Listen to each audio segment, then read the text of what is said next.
It is another edition of Moment with PJ, and today's edition is very special because we have a special guest with us today. She is by the name Pastor Mrs. Ruth Olide. She is a mother, she's a pastor, she is a marriage counselor, and currently she is the women's director of the Pentecostal Fellowship of Nigerian Women's Wing in Oshodi chapter. Thank you. Thank you, Pastor, for being with us today. Thank you so much, Pastor Jacob, for having me here. We are highly honored having you. Yes, sir. Thank I'm you. glad to be here. Thank you. Today we want to discuss a very wonderful topic with you, being a mother. And the topic is raising grounded children in a high net worth family. We know raising children in itself is a challenge. Of course, being a mother of two lovely sons, I'm even wondering, how do you manage to keep those two handsome boys? And you look this good and this young. How do you do that? Well, raising children is tasking. It's a lot of sacrifice. It's sacrifice that parents have to make because you do not just raise children anyhow. You have to raise them in such a way that they grow up well. Intentional. Yes, intentionally, and they end up well. That's true. Yes, and so you have to spend a lot of time. You need to spend a lot of mental capacities involved, scripturally, you understand, even spiritually. So it's a whole lot of things. Wow. And God is helping us. All right, thank you. Yes, So sir. when you are considering children in a high profile or high net worth family, That's wealthy families. wealthy family, they have the Yes. wherewithal Yes. from the day of birth. Is it different from an average family raising the children? It's different. Yeah, it's different because in a high net worth family, children that grow up with wealthy parents, they hardly lack anything. That's true. Okay, unlike children that grow up with poor parents, they may be insufficiency of enough financial resource to give To to the cater for children. them. Yeah, to cater for children that grow up in poverty-stricken family compared to families that their parents have everything. So that's the difference between both ends. So, okay, is that a relationship between these highly wealthy families being more academically successful than those from the average or poor homes? Intellectual capacity is not a function of where you come from. So, intellectual capacity It's not a is function. not a function of your background. It doesn't. Financially. It's not. It's not. But what happens to wealth is that wealth helps you it pushes you. It enhances Hence, it. yes, your intellectual capacity and gives you opportunity That's to true. actually showcase what you have. Do you understand? For example, a child that is intelligent and the parents have money, they can send him or her to Harvard. They can send him or her to the ends of the world. That's Do you true. understand? Give him or her opportunities the to platform. thrive. Yes, to thrive in life and to become something great. But a child that has to struggle for money all his life, even though he's intelligent, may not have the same opportunity There'll be limitations. Exactly, sir. Exactly, sir. There'll be limitation. He may not really be able to achieve his goals in So, life. do you have any negative? Is there any negativity at all being born to such homes? Wealthy homes. Yes. The negative aspect is that children that are born in well-to-do homes, wealthy homes, they, like society say, they are spoilt. Okay. But not every one of them, you understand. But you realize that when parents have enough money to give to their children, mostly when you have money, you don't want your children to suffer That's suffer right. at No all. one parent wants that. Yes. So you want to give them everything that they want. You want to cater for plus the things they need, plus the things they don't need. You understand? As far as you want it, you give it to them. You understand? So But is that not supposed to be wrong? Because that a child needs something doesn't mean you should provide. yes, that is where those parents get it wrong. Okay. So they raise children having everything but not understanding process. There's process to growth. There's That's process true. to success. They don't feel that everything is at the platter of So gold. because they're born into this money, they lack that process. Yes. And don't you think to affect them in the later days of their life? It's most of them, like 80% of them, it affects them. For people, but people that learn earlier, you understand, they learn to be independent, not depending on their parents' money. They later on find their own path in life.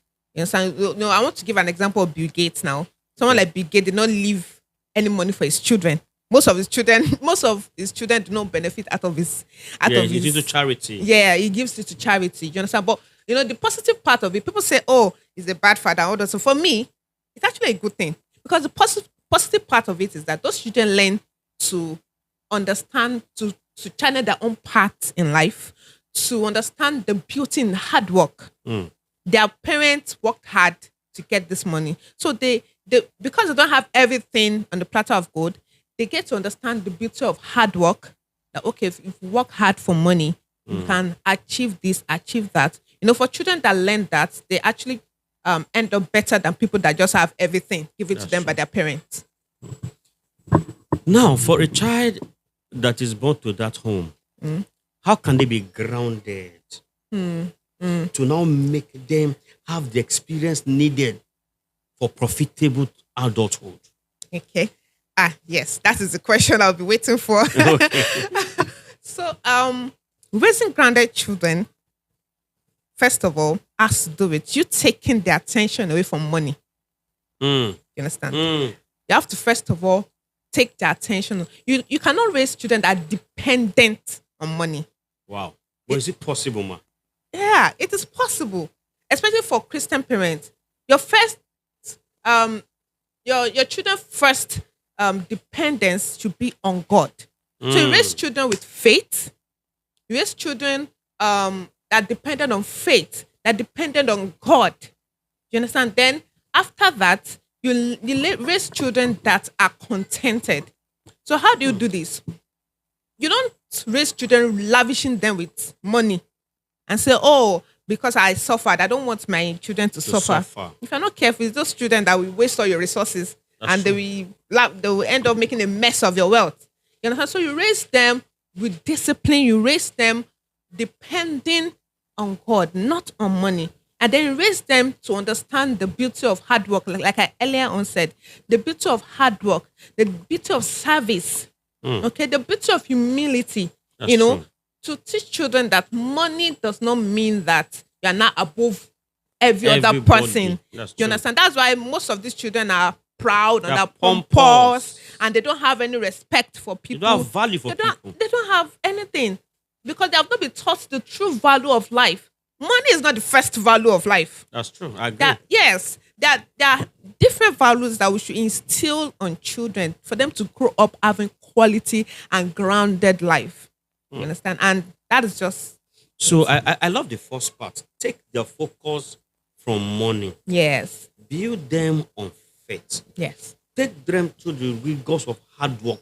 Because there's dignity in labor. Yes, sir. Yes, sir. There's dignity. Yes, that's the point. There's dignity. And so, because they are born into a processed home, they may not understand the labor their parents went through to ensuring they have all these things they have. Yes. Now, I want to take you up on that. Okay. If you are that mother, you have labored, you have worked, and destiny smiled on you and your hard work. Okay.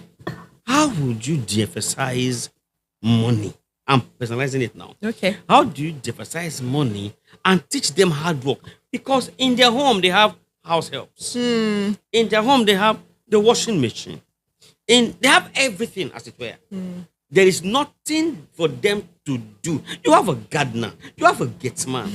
They have the cook. That does everything. So what will they be doing to teach them the dignity in labor at home? Okay, sir. They want to learn it, but there's no such activity. How do you create it? Okay. Thank you so much for that question, PJ. I want to give an example of myself. Not that I'm wealthy, you understand, but I just want to give an example of myself and my kids. Okay, so my kids presently, we don't give them money to school. We give them snacks. We give them everything. We give them snacks. We give them food in the food park. We don't give them money to school. Until my son came home one day, I said, "Mommy, can you give me money?" I'm like, "Where is this coming from?" We don't give you guys money to school. Not because we don't have the money to give them. I mean, how much do you want to do? 200, 300, your size, nothing. You understand? But we didn't want the attention to be focused on money. You understand? So I asked him, I said, where is this coming from? He said, my friends brought money to school. You understand? And I realized that children can be influenced by their friends. I was going there. Yes, they can be influenced by their friends. So I told him, I said, we don't give you money to school. And I started explaining to him the reason why we don't give him money to school. And I said, whatever you need, tell me. If it is necessary, we will get it. Me and your daddy, we will get it. So you define what is necessary. Yes, we the parents define what is necessary. And that's to answer your question. Yes. You can don't say yes to everything children ask for. You need to learn, parents need to learn to say no.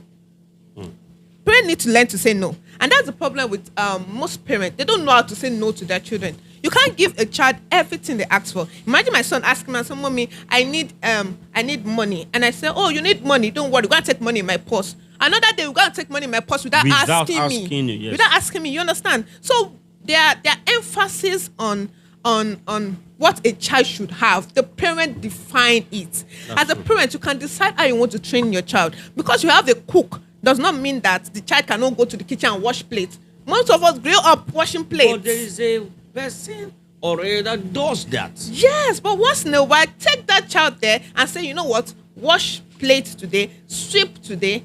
You understand? Do one or two things in the house. Even though there are people doing it. That's the reason why these children, they grow up to look down on people like cooks, gatesmen, and all those things. Staff, yes, domestic staffs, and override them because they have never been in the position of helping out. And most of those children, they get married and they have difficulties in marriage too. That's true. They have never learned how to help out at home. They have never learned it. It's difficult. And I think doing that, the parents need to lead by example. Yes, sir. Because they grew with this consciousness that there is one auntie that washes our dishes. Yes. That does our laundry. So if once in a while the mother just come and said, hello, Jacob, carry your plates, let's go to the kitchen. Say, my plates. Do you understand? Yes, so sir. I feel the parents too at that point, that kind of a family, it is the parents that can correct them and not even the domestic staff. No. Okay.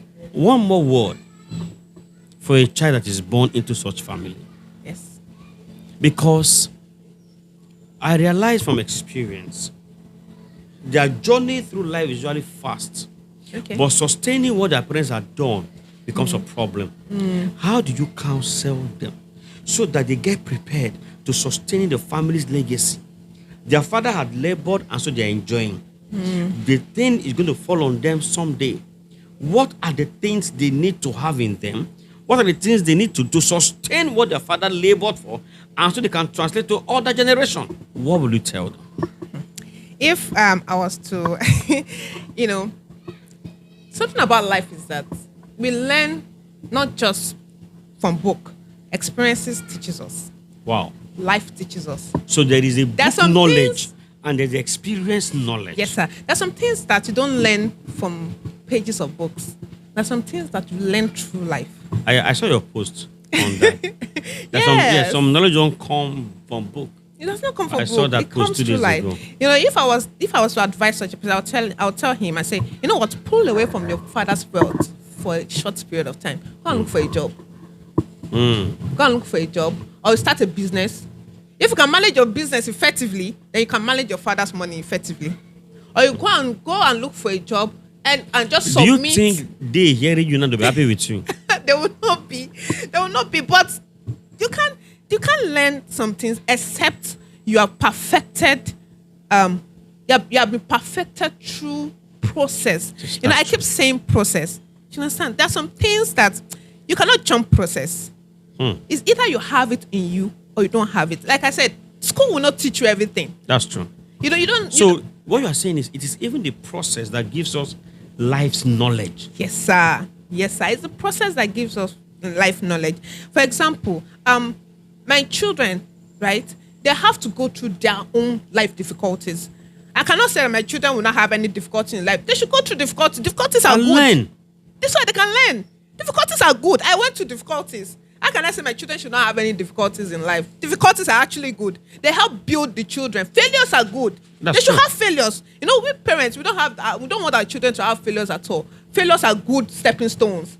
When converted. Yes, and when they come out of it, they can learn from it and then succeed afterwards. And I just want to round up with the example of Joseph. Joseph had everything in his father's house. That's true. His father was pampering him, even made him coat of many colors. Yes. You understand? He was like boss over all his elder ones until he met himself in the he was sold to slavery, Yeah. and then from slavery to the prison. And He then learned lessons. He learned lessons. It is just the same lesson that he learned that he used in being the prime minister, In Egypt. of Egypt. So life process have to be instilled in children, and that's the reason why some of the young people, some of the rich people, pull their children away from.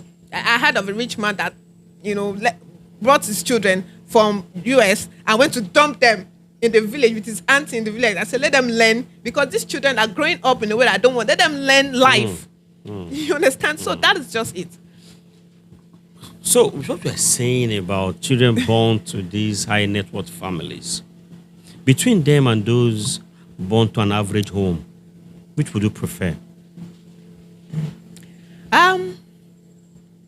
I would prefer If you were a child if I was a child. and you were to choose a family, which will you enter?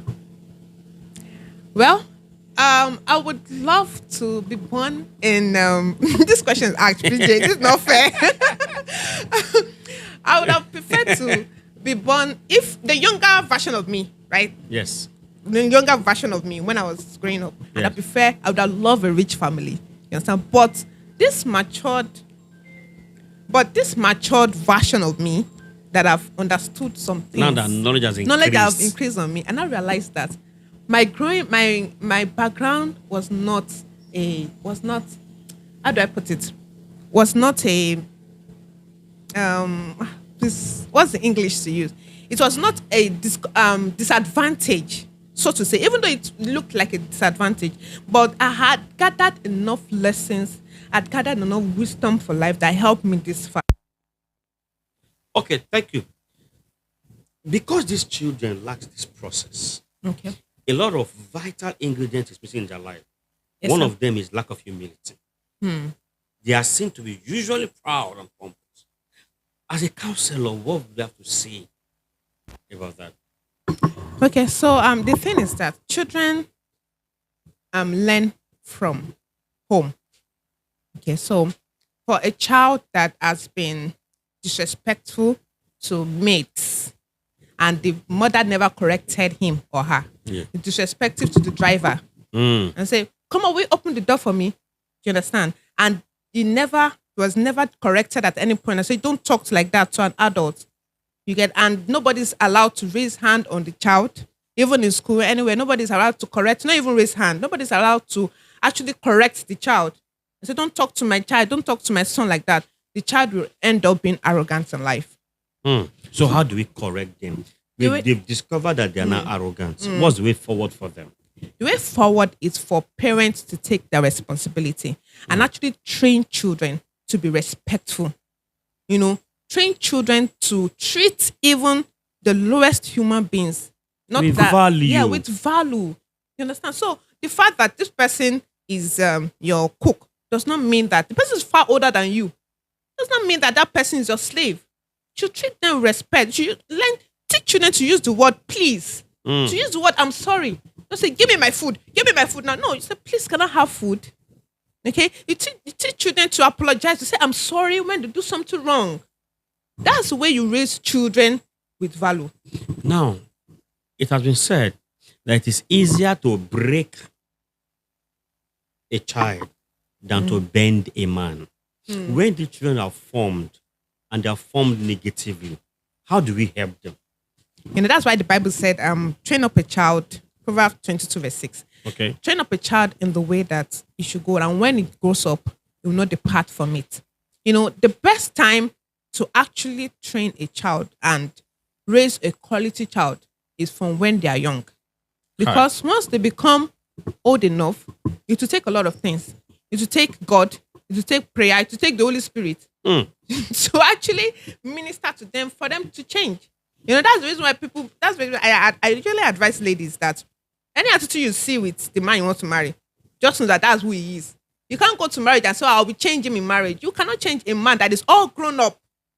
You That is understand? leading me to our next session. We shall be Yes. having you shortly for the wisdom for marriage. Are you set? Yes, sir. Viewers, thank you for being with us. Kindly, please help us subscribe to our YouTube channel. And we are open to suggestions and to your questions. On the comment section on our YouTube pages, you can write your questions. And trust me, they'll be attended to. Thank you for being with us today. To come again some other time. Bye-bye. Bye.